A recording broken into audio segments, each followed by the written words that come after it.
Buying your first home isn't easy, but it is possible.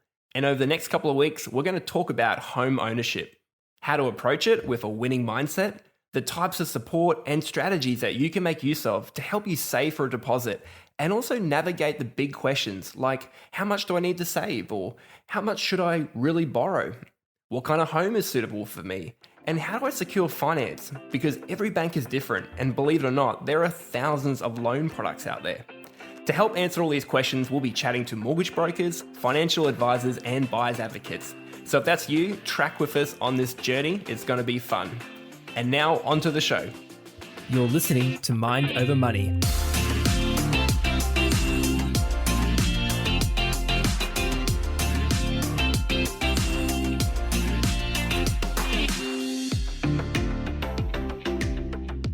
Hello. Today we're talking about the First Home Super Saver Scheme, also known as the FHSSS, because governments love their acronyms. It's a great way to save for a home deposit, and you can essentially make 15% return on your dosh, I hear. But it is a smidge complex. So to demystify all of that, I'm joined today with financial advisor and our resident economist / genius, Lukas Christensen. Hey Lucas, how are you today? Hey Lockie, I'm going all right. How are you? Good, thanks. Hey Lucas, before we start, give our listeners some background. Who do you work for? Where are you based? How do we blackmail you to come on today's show? I'm one of the financial advisors here at Right Track, based in Toowoomba. Basically, what I do with my life is help clients work through superannuation, retirement, and basically get a little bit of clarity around their financial journey. And Awesome. Well, we all love talking about super, don't we? Well, it's definitely a topic that no one really understands too well. There's a lot of tends to be a lot of fear with superannuation, and a lot of it comes down to people not understanding how it works and how it can benefit themselves. So yeah. I really love these podcasts that are working towards helping people understand a bit more how to get the most out of super and their entire financial journey. Cool. Love that. Yes, super is a fantastic vehicle. And you're right, there is a lot of fear around it.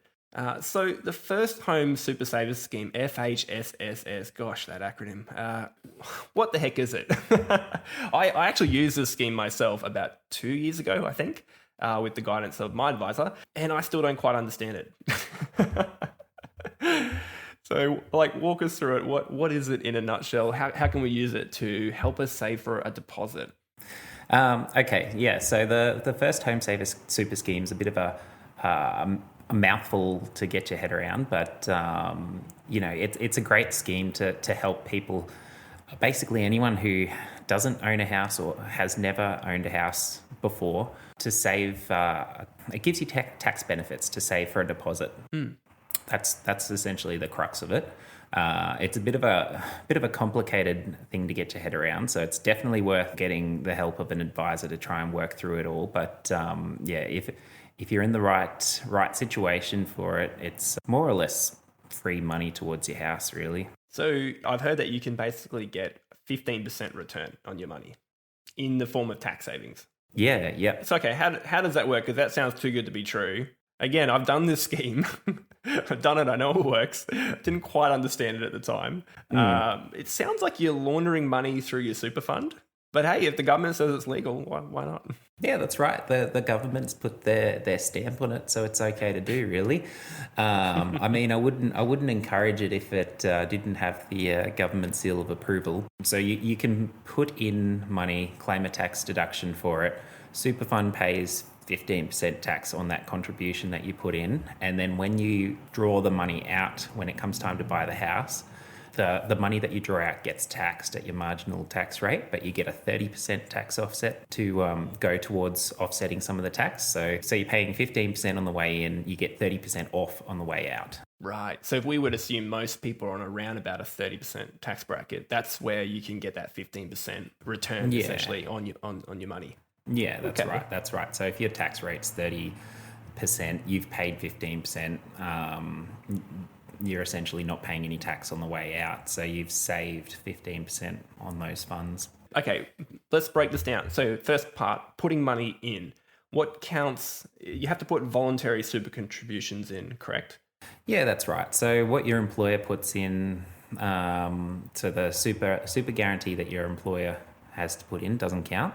The money that goes in has to be above and beyond that. So you can do that via salary sacrifice, personal contributions that you claim a tax deduction for, or... Right. And there are limits to how much you can put in, yeah? Yep. So what goes in, you're subject to the annual contribution caps. So each year there is a limit on how much you can put into super.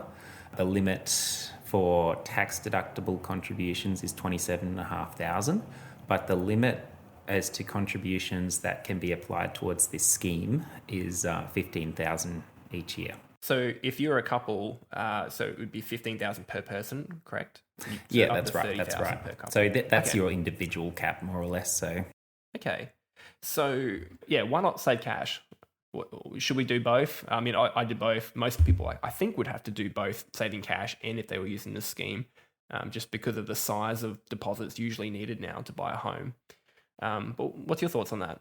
Yeah, that's right. So it's very likely that you will have to use multiple strategies to try and save for a home deposit in this day and age. So using the First Home Saver Super scheme, you do have the ability there to take advantage of those tax concessions, which you don't have just by saving the funds in cash.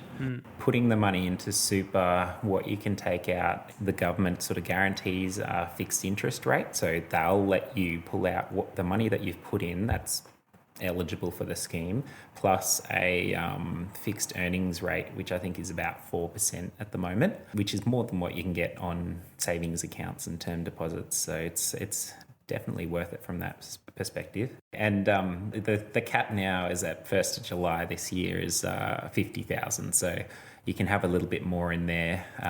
Probably still not what you need to use as a deposit to buy a house in any major city, but it's definitely a helping hand. Yeah, I think the other part of this, why it works in tandem with saving, is because you're putting part of your money aside where you can't touch it.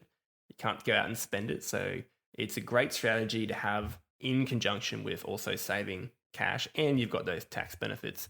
So when it comes time to withdrawing the contributions, like what's that process there? How do you talk to the ATO first or the super company first? Like how does the formula work for determining how much money you can get back out? Yeah, so the first thing you want to do is apply to the ATO, which you can do via your MyGov, to get a determination, which will basically tell you what the ATO has calculated you can withdraw.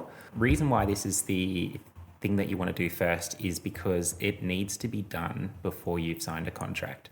If you've already signed a contract on a place you absolutely love, then you can't use the money towards that. Gotcha. So get the determination letter first through the ATO, MyGov, and then you can go off and sign a contract. Yeah, that's right. So the formula would be the money contributed plus the investment return, which you said was about 4% at the moment, the government's saying, minus the tax, correct? Yeah, that's right. So it'll be whatever money you've contributed up to the limit of, the limit is 15 grand a year that the ATO will let you apply towards the cap. Mm-hmm. So it's however many years you've been saving for this 15 grand a year limit plus investment earnings that via the calculated rates. And then when you apply to withdraw it, they'll withhold some tax, which you'll have to put in your tax return, pay a little bit of tax on, but you do get that 30% tax offset. So the general process is you apply for this determination and then you apply to your super fund separately.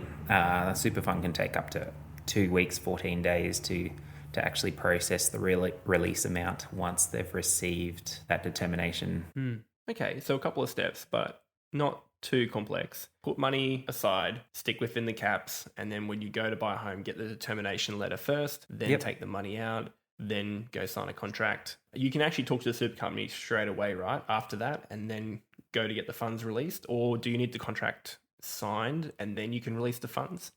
No. So you can, you do need to work to a bit of a timeline.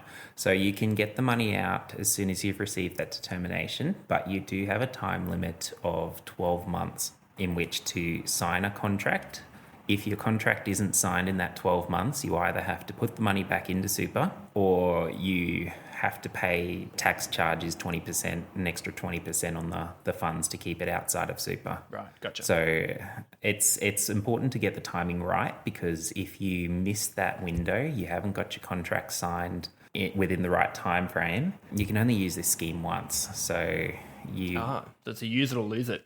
Yeah, basically. So the 20% that the government charges you at the end if you don't put the money back in is basically them turning around and saying, okay, well, this tax benefit that we've given to you during the time that you've been saving your money, we want it back. Yeah. But 12 months seems like a pretty reasonable time frame.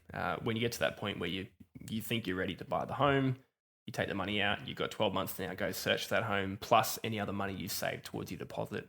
Cool.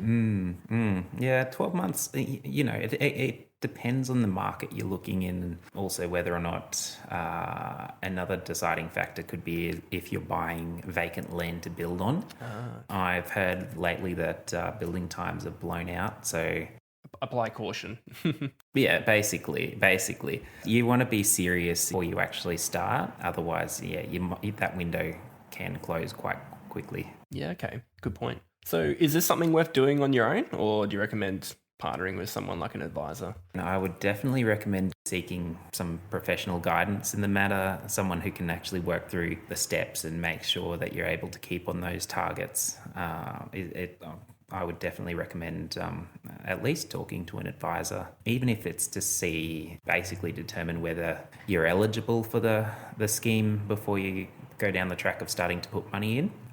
Anyone who's owned a property or had an interest in a property previously is not eligible, but then there are slim situations where it might be someone who you might be eligible and you might not think you are. So it's definitely worth talking to someone just to get a bit of advice around the matter. I definitely think overall the benefits outweigh any possible loopholes.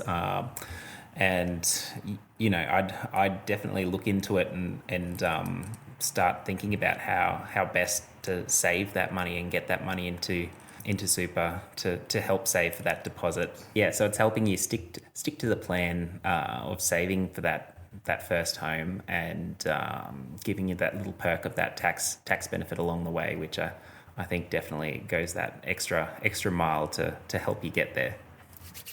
That's the sound of me rubbing my hands. Free money. We all love free money. We all love schemes that can help us save tax. That's your past life coming out, Lukas, as an accountant. Yeah, that's right. Anything to save a bit of tax, really. Okay, so to wrap up, today's action step would be to consider the first home super saver scheme and see if you're eligible for it, and talk to someone about it to really understand the ins and outs. There are some rules. It's a little bit complex, but overall it's a great scheme that can potentially help you save for a home deposit. Lukas, this has been great. Thank you for your insight. We're going to get you back on the show again, talk about your favorite topic, quantitative easing and investments, and quantitative analysis of building portfolios, and all the amazing things that you do on a day-to-day basis. So we'll definitely get you back on the show again soon. Excellent. Looking forward to it, Lockie. We will not blackmail you to come back. We hope you'll join us out of your free will and passion. All right, well, before we go, just finish up. Everything we've discussed today is for education purposes only, so this does not consider your personal financial goals or situation. So if you'd like to speak to someone about your financial situation, someone like Lukas, head to the waymakerpodcast.com.au. That's waymakerpodcast.com.au. There's a link in the show note, and we'll connect you with someone, a qualified advisor, who can help. Thanks for listening to Mind Over Money. Have a great week. Thank you, Lukas. Catch you later. See ya. See you, everyone.